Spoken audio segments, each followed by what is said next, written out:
खुशामदीद नाज़रीन, मेरा नाम है वकास हबीब राना। आप मुझे देख पा रहे हैं पॉलिटिक्स विद वकास पर। इमरान खान को छुड़ाने की अब एक नई स्ट्रेटजी अमल में आ चुकी है। ये स्ट्रेटजी शुरू हुई थी महमूद खान अचकज़ई की नॉमिनेशन एज ओपोजिशन लीडर के तौर पर नेशनल असम्बली में। आज ये हुआ है कि केपी के जो सीएम है सोहेल अफरीदी साहब, उन्होंने मुलाकात की है अचकज़ई साहब से, मौलाना नासिर अब्बास से, मुस्तफ़ा नवाज खोखर से, असद कैसर साहब से।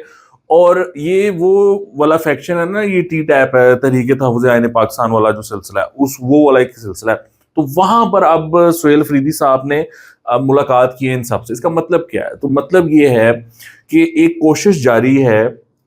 इनको इमरान खान साहब ने ये ज़हन में रखिएगा, महमूद खान अचकज़ई को लगाया ही एक डील के नतीजे में था, क्योंकि उमर अयूब साहब जो थे वो he was out of control, और इमरान खान और एस्टैब्लिशमेंट के दरमियान एक अंडरस्टैंडिंग हुई थी कि जो महमूद खान अचकज़ई हैं, is an acceptable figure, is a politician, तो as a opposition leader he will be more responsible as compare to any other political leader in PTI. तो वो ये उनकी एक रजामंदी के साथ मामला हुआ था। फिर वो हुकूमत को भी ऑन बोर्ड लिया गया इस सारे सिलसिले में। आहिस्ता आहिस्ता वो चीज़ें आगे बढ़ी, और चीज़ें जिस तरफ जा रही हैं उसमें एक हिस्ट्री है उसकी, वो मैं आपको जल्दी से बता देता हूँ। हिस्ट्री ये है कि जो एस्टैब्लिशमेंट और पीपल्स पार्टी के मामला हैं वो इतने अच्छे नहीं हैं। पीपल्स पार्टी वो बहुत कुछ डिलीवर नहीं कर पाई एस्टैब्लिशमेंट को जो कि वो चाहते थे। तो इस वजह से अब एस्टैब्लिशमेंट उन वजूहात की बिना पर भी इमरान खान और पीटीआई की तरफ तवज्जो दे रहे हैं, जो कि पहले वो नहीं दे रहे थे। वो इमरान खान से बात करने के लिए तैयार नहीं थे, लेकिन अब ऐसा मामला नहीं है। ये भी ज़हन में रखिएगा, ये मतलब ये डायरेक्ट टॉक्स नहीं है एस्टैब्लिशमेंट की तरफ से ना, ये इनडायरेक्ट टॉक्स ही हैं। वो हुकूमती जो ज़राए हैं, हुकूमत जो है उसको यूज़ करते हैं और वो फिर अपने मामलात को आगे बढ़ाते हैं। अच्छा, अब इसमें जो एनएफसी वार्ड है, नहरी निज़ाम है, 28वीं तरमीम है, 2029 के इलेक्शंस हैं, ये बहुत सारे दहशतगर्दी के खिलाफ जंग है, केपी में ऑपरेशंस हैं। सो ये बहुत सारी ऐसी चीज़ें हैं जो कि टेबल पर हैं, जिनकी वजह से इमरान खान साहब की ज़रूरत पड़ी है।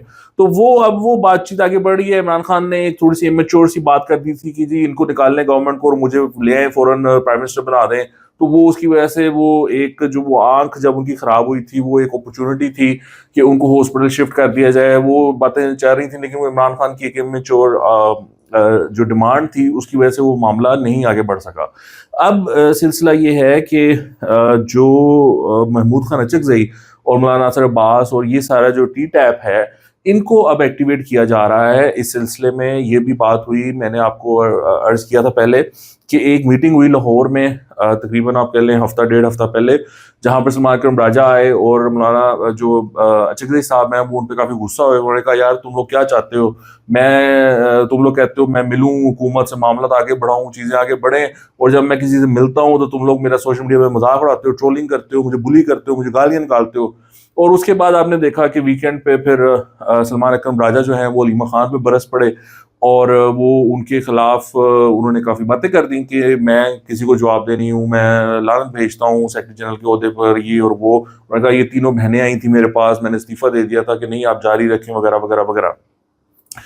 तो अब ये जो बहनें हैं, आई थिंक इनको भी अब समझाया जा रहा है कि ये मामला को किस तरह आगे बढ़ाना है। ये इस तरह आगे नहीं बढ़ेंगे जिस तरह आप लोग सोचते हैं और जिस तरह आप लोग बयान देते हैं और आप एजिटेशन और अल्ज़ामात की सियासत करते हैं। दूसरी तरफ सोहेल अफरीदी साहब को बहुत अच्छी तरह समझ आ चुकी हुई है वैसे तो, लेकिन ये जो मीटिंग है ये एक उसको सिग्निफाई करती है कि हम एक सॉर्ट ऑफ यूनिलैटरल एक स्ट्रेटजी लेकर चलेंगे, क्योंकि वो कहते हैं कि जी मुझे स्ट्रीट मूवमेंट की वो दी है जिम्मेदारी, ठीक है। तो वो अपना एक नया उन्होंने वो काम शुरू किया हुआ था, आपको याद है कि जी वो रिहाई फोर्स बनानी है, वो रिहाई फोर्स भी काम जो है ना वो कुछ भी नहीं हुआ। बट उन्होंने एक अपना वो सिलसिला बनाया हुआ था कि जी मुझे जो है ना वो स्ट्रीट मूवमेंट की रिस्पॉन्सिबिलिटी दी हुई है, तो वो अपने लगे हुए थे। तो वो अब वो एक अलाइनमेंट हो रही है पीटीआई में कि महमूद खान अचकज़ई के पीछे खड़े होना है, और इनके मामला जो हुकूमत के साथ सेट होंगे और एस्टेब्लिशमेंट के साथ जो सेट होंगे उनको हमने बैक करना है। अब इमरान खान को भी समझ आ गई हुई है कि ये चीज़ें इतनी तेज़ी से मूव नहीं करेंगी, या ये हुकूमत घर नहीं जाएगी। मुझे एक मुज़ाकरात की टेबल पे बैठ कर एस्टैब्लिशमेंट से और हुकूमत से कुछ इस तरह के फ़ायदे लेने पड़ेंगे जो कि इन लॉन्ग टर्म उनको उसका कोई फ़ायदा हो सके। जैसे कि एक मुमकिनात में से मुमकिन बात यह है कि जो 2029 के इलेक्शन है वो 2028 में हो जाएं और वो फेयरली फेयर हो जाएं, वो रिग्ड ना हो इलेक्शंस, ठीक है, तहरीक इंसाफ को अच्छा मौका मिल जाए इलेक्शन लड़ने का, और इमरान खान साहब को मौका मिले कि वो शायद बाहर आ जाएं 2028 के, यानी 29 के इलेक्शन 28 में हो जाए और उससे पहले उनको बाहर आने का मौका मिल जाए. सो ये पॉसिबिलिटीज है. ये डिपेंड करता है कि इमरान खान साहब कितनी अच्छे तरीके से नेगोशिएट करते हैं. तो अब वो जो सिलसिला है, मैं ये देख रहा हूँ कि वो शुरू हो गया है. अब जो बातचीत है वो आप आगे बढ़ता देखेंगे. हुकूमत और ये जो टी टैप है, ये लोग आगे मामला को बढ़ाएंगे और चीजें पॉजिटिव डायरेक्शंस में जाएंगी. आई थिंक आपको इतनी कोई मूवमेंट या कोई वो उस तरह के मामला भी नहीं होंगे. सो ये है सिचुएशन इस हद तक. मेरा इसमें एक प्रॉब्लम है. मेरा प्रॉब्लम ये है कि चूंकि तहरीक इंसाफ सियासत नहीं कर रही, उसकी वजह से वो ऑपोजिशन भी नहीं कर रही. ठीक है, ऑपोजिशन का मकसद ये होता है कि हुकूमती इक़दामात पर वो क्रिटिसाइज करें, उनको हाईलाइट करें जो नेग्लिजेंस है, जो उधर अवाम के जो हकूक पामाल हो रहे हैं उनको हाईलाइट करें, उस पर आवाज उठाए. ठीक है, ये ऑपोजिशन का काम होता है. ये नहीं हो रहा. वो बस लगे इमरान खान को छुड़ाना है, इमरान खान को नहीं छुड़ाना है, डयाला जाना है, नहीं जाना है, ये वो सारा आपको पता ही है वो क्या कर रहे हैं. But that's not their job actually. From the perspective of a common man, I want them to play opposition's role. अब ये जिस तरह का सोलर का मामला चल रहा है, इस हुकूमत ने फिक्स चार्जेस लगा दिए हैं पर जो किलोवाट है उसके ऊपर आपके यानी आपने अगर 5-6 किलोवाट का सोलर सिस्टम लगवाया हुआ है तो वो आपको तकरीबन 2400 के करीब आपको फिक्स चार्जेस आ जाएंगे. सो ये एक नया जगह टैक्स है कि सूरज से आप बिजली बना रहे हो तो हम आपको टैक्स करेंगे. ठीक है, वो ले रहे हैं. और इवन इफ आपकी बिजली जीरो है, यानी कि आपने एक्सेसिव यूनिट्स बनाए हैं, उसके बावजूद वो आपको बिल भेजते हैं फिक्स कॉस्ट वाला, वो आपने पे करना है टैक्स. ठीक है, यानी जीरो बिल नहीं आपका हो सकता. समझ गए आप? तो ये इतनी जिसको कहते हैं ना डकैती है, इसको आप क्या कहेंगे, मतलब लोगों का इन्होंने बुरा हाल किया हुआ है. फिर ये अजीब किस्म की एक्सप्लेनेशंस देते हैं. वो कहते हैं ये तो अमीर लोगों ने लगवाए हुए हैं. अब मामला ये है कि मेरी जो काम वाली है उसने भी प्लेट्स लगवाई हुई है सोलर की. मेरे जो गाड़ी वॉश करता है उसने भी प्लेट्स लगवाई हुई है सोलर की. और इस तरह के बहुत सारे लोग हैं जो लोअर मिडिल क्लास से ताल्लुक रखते हैं, जिन लोगों ने अपने किसी न किसी तरीके से पैसे जमा करके 5, 6, 7, 8 लाख उन्होंने सोलर का बंदोबस्त किया हुआ है. क्योंकि लोगों के जो बिल थे वो आते थे 70,000, 80,000, लाख, इस तरह के बिल्स आते थे. तो उन्होंने ये फिगर आउट किया कि solar is the right option, we should go for that. जो हमने ये बिलों में पे करना है वो हम किसी तरीके से उधार पकड़ के सोलर लगवा लेते हैं. सो ये हुकूमत मानती नहीं इस बात को, कहते नहीं अमीरों ने लगाया हुआ है, गरीबों ने लगवाया नहीं हुआ. सो ये एक अजीबो गरीब ये लोग हैं जो मुझे ना बिल्कुल समझ नहीं आती. फिर ये प्रिटेंड करते हैं कि जी हम प्रो सोलर हैं.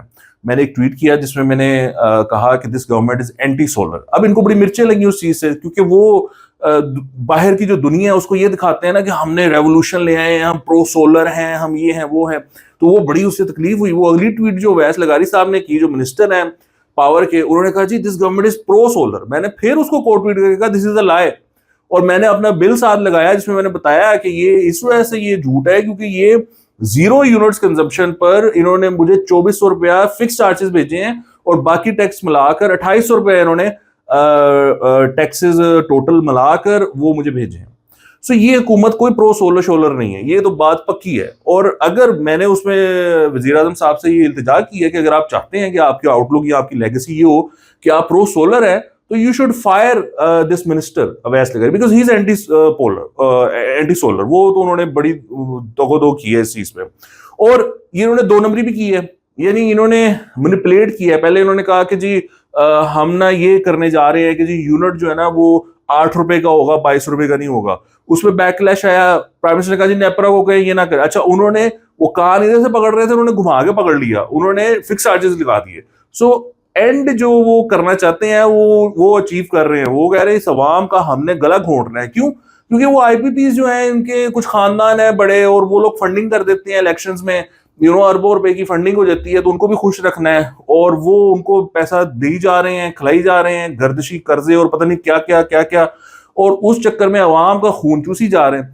सो ये वो चीजें हैं जो कि ओपोजिशन को हाईलाइट करनी चाहिए.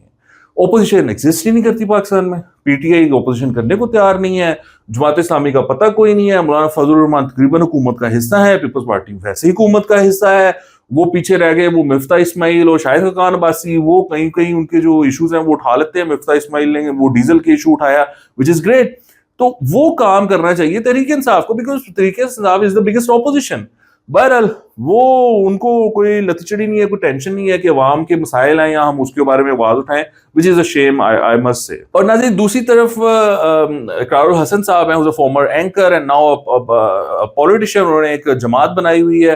اب وہ ہوا یہ کہ وہ ایئرپورٹ پر آئے اور کسی ایف آئی اے کے اہلکار نے یہ کمنٹ پاس کیا کہ اس کا حال بھی جواد احمد والا ہوگا, اور اپیرنٹلی اقرار الحسن یہ کہتے ہیں کہ اس نے گالی بھی نکالی. اچھا, اب وہ اس پہ پھر اقرار پڑ گیا اس کو. اقرار نے کہا کہ تم وردی میں یہ کام کیوں کر رہے ہو, اگر تم یوتھی ہو, اگر تم عمران خان کے سپورٹر ہو تو یہ یہاں سے استعفیٰ دو اور پھر بات کرو, اور اگر تم نے بات کرنی ہے اسٹیٹ کے خلاف یا تم نے جو لیڈرز ہیں حکومت کے خلاف بات کرنی ہے تو تم ٹیکس, ہمارے ٹیکس پہ پیسہ بھی لے جا رہے ہو اور اسٹیٹ اور اس کو گالیاں بھی دی جا رہے ہو, تو استعفیٰ دو, مورل کریج رکھو اور پھر آ کر یہ بات کرو. And I think he is absolutely right on this, because دیکھیں یہ جو سلسلہ ہے نا, ایک آپ اس کو کہہ لیں یہ ایک یوتھیا وائرس ہے.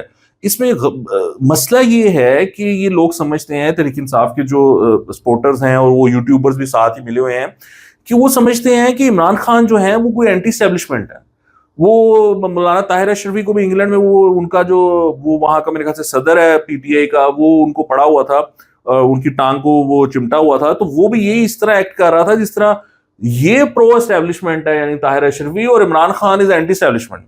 تو وہ مولانا طاہر اشرفی نے بڑی اچھی طرح پوائنٹ آؤٹ کیا, تو اس نے کہا وہ ان کو والد بلاتا تھا عمران خان باجوہ کو, اور عمران خان نے کیوں ان کی کوک میں جنم لیا, کیوں ان کو سپورٹ کرتا تھا اسٹیبلشمنٹ کو.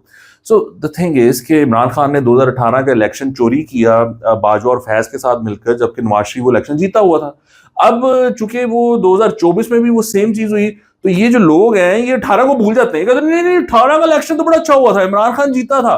24 کے الیکشن میں آ کے کہتے ہیں نہیں یہ یہاں پہ رکی ہوئی. اب ہم فرق یہ ہے کہ جو ایکچولی جرنلسٹ ہیں, پیپل لائک اس, ہم یہ کہتے ہیں کہ 18 کا الیکشن بھی چوری ہوا, وہ بھی ریگ تھا, اور 24 کا الیکشن بھی ریگ تھا. That's the moral courage you need to have. یعنی اگر آپ کی وہ پھوپھی کا منڈا نہیں ہے عمران خان, تو آپ کہیں کہ بھائی 18 کا الیکشن چوری تھا, عمران خان نے اسٹیبلشمنٹ کے ساتھ مل کر چوری کی, اور اس کو شرم آنی چاہیے اور اس کو معافی مانگنی چاہیے. اور اگر شریف آپ کے پھوپھی کے منڈے نہیں ہیں تو آپ کو کہنا چاہیے کہ 24 کا الیکشن چوری تھا, اور ان کو معافی مانگنی چاہیے اپنے اوپر کہ انہوں نے الیکشنز میں جو دھاندلی ہوئی اور سارا اس کا وہ حصہ بنے. That's the moral courage you need to have. اگر آپ میں یہ moral courage نہیں ہے اور آپ کو یہی نہیں پتا کہ یہاں پر عمران خان نے کس طرح یہ ہائبرڈ نظام جو ہے یہ عمران خان کی تخلیق ہے, یہ فاؤنڈر ہے, عمران خان از the founder of this system. تو آج اگر آپ کو یہ نظام اچھا نہیں لگ رہا تو آپ یہ تو کہو کہ عمران خان نے یہ اچھا نہیں کیا یہ نظام بنا کر. تو یہ ایک سلسلہ ہے. تو بہرحال اقرار الحسن نے وہ بڑا اس کو پھر بڑا زبردست, میں کہتا ہوں کہ اس کو پوائنٹ اٹھایا کہ اگر تم نے یہ کرنی ہے سیاست اور تمہیں اتنا شوق ہے عمران خان کو سپورٹ کرنے کا اور ایک یوتھیا بننے کا, تو یہ اپنی نوکری چھوڑو اور پھر کرو, تاکہ تمہیں پھر پراپر طریقے سے جواب دیا جا سکے. اور اس پر تحریک انصاف والوں کو بڑی مرچیں لگ گئی ہیں, which is a bit surprising, کیونکہ وہ یہ ان کا یہ پوائنٹ آف ویو ہے کہ وردی والے جو ہیں وہ سیاست میں نہیں آ سکتے. اس وردی والے کے لیے وہ کہتے ہیں کہ اس نے جو سیاسی بیان دیا ہے وہ ٹھیک ہے. تو اقرار الحسن اس چیز پہ ان کو ایکسپوز کر رہا ہے کہ یار یہ کیا بات ہوئی, تم لوگ تو کہتے ہو کہ وردی والوں کو سیاست نہیں کرنی چاہیے اور اس وردی والے کے لیے تم کہتے ہو وہ سیاست کرے. تو دیٹس اے بگ کانٹرڈکشن. اور پھر وہ جو ہے ذیشان وہ جو کہتا تھا کہ ہمارا جو وزیر خارجہ ہے وہ بلاول بھٹو ہے موجودہ, اس کو مطلب وہ صحافی بنا پھرتا ہے, اس کو یہی نہیں پتا کہ ہمارا موجودہ وزیر خارجہ اسحاق ڈار ہے, تو اس نے وہ اس کو بلاول کو بنا دیا تھا. تو وہ مطلب اس طرح کے جاہل لوگ اب یہاں پر بیٹھ کے وہ باتیں کہہ رہا ہے کہ تم یہ ثابت کرو کہ اس نے تمہیں گالی دی, وہ اس پہ لڑ رہا ہے اس کے ساتھ اقرار الحسن کے ساتھ. تو یہ مطلب ان لوگوں کا یہ لیول ہے, یہ چھوٹے چھوٹے بوڑے جو ہیں یہ ہمارے ہاں صحافت کے نام پر اور یوٹیوب کھول کر, اور عوام بھی ہماری چونکہ وہ پی ٹی آئی سپورٹر اس ٹائم ان کو دیکھتے ہیں, ان کو پروموٹ کرتے ہیں, تو وہ ان کو اور جھوٹ فیڈ کرتے ہیں اور کہانیاں فیڈ کرتے ہیں تاکہ ان کے ویوز بڑھتے رہیں، وہ ڈالر کماتے رہے اور عوام جو ہے وہ خوش رہے کیونکہ ہاں عمران آ رہا ہے، عمران آ رہا ہے. سو یہ سچویشن اس اینڈ پہ بنی ہوئی ہے. ابھی کے لیے اتنا ہی. آپ کے دیکھنے کا بہت شکریہ. پلیز میک شیور کہ آپ چینل کو سبسکرائب کریں. خدا حافظ.